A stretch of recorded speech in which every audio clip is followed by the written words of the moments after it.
Okay, hi everyone.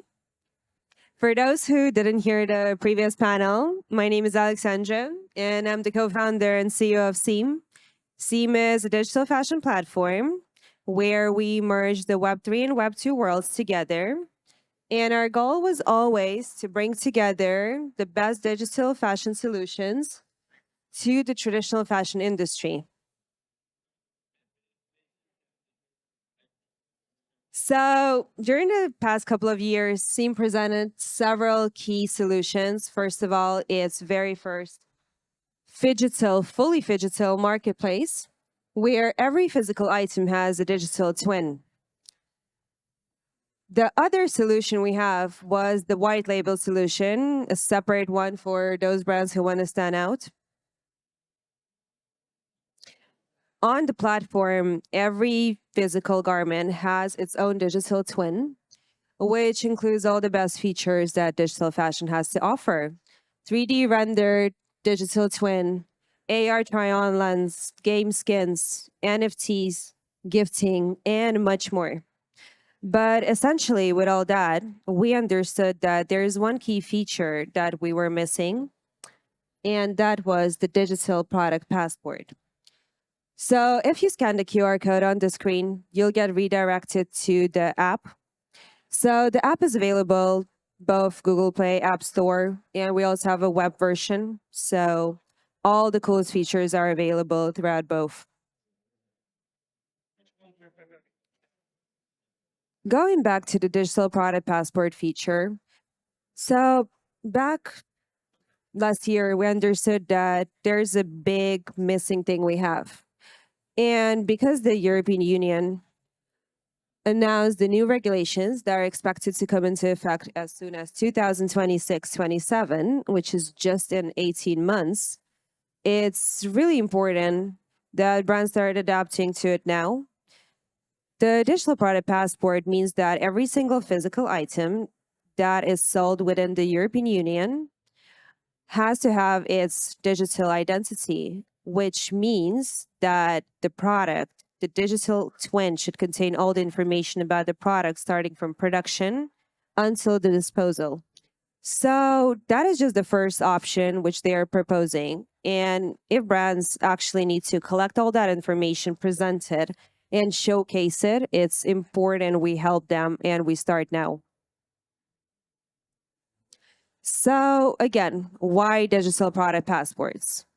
Digital product passports have various benefits and can include information starting with production, materials, ingredients, what the item was made of, where the item was produced, who manufactured it.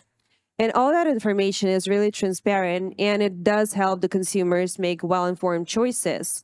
It's very important for the sustainability efforts, and it's important that it has a lot of transparency covering things also as care labels, maintenance, recycling information. I mean, you can check how much water was saved or how much electricity was used, and all that information that can be measured in numbers.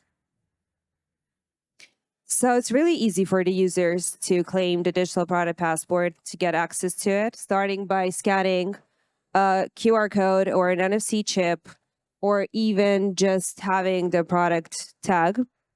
After that, they're redirected to a web page where they have all the digital product information, which they can verify. They can verify the item's authenticity and claim the ownership of the product. And after that, get all the information about it, including who had the item before them, what is it made of, and also get access to the loyalty and the benefits from the brand.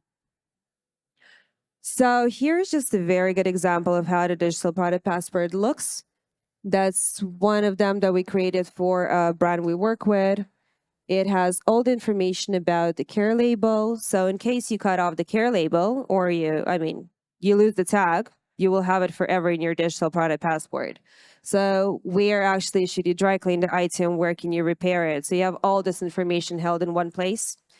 And that is very, very good for the user. So it's easy. The other use case is showing the user the ownership history. So you can clearly see who owned it before you, if you bought it on resale platforms, if you bought it on eBay or somewhere else. So the date of production, what collection does it go to, when it was produced. And the value for brands is also quite clear here. Not just it's all about this European Union regulation. The digital product passport actually can guarantee growth up to 70% in the customer database, because once the customer claims the digital product passport, they automatically become part of the loyalty program. Another cool value is that brands can get up to 20% cash back on the retail platforms. And last but not least, it's a 25% reduction in supply chain costs through improved inventory management. So another thing that we actually offer, we put the digital product passports on blockchain. And even though it was not required by the European Commission, I think this is just thinking a bit ahead. And the only way to guarantee that the information is completely transparent and traceable is to put it on blockchain. So we build our digital product passports on Solana blockchain, which we announced yesterday. That was the best solution we could have because we can scale it and it's a very user-friendly system. So thank you very much. And if you have more questions, guys, happy to answer after this talk. Thank you.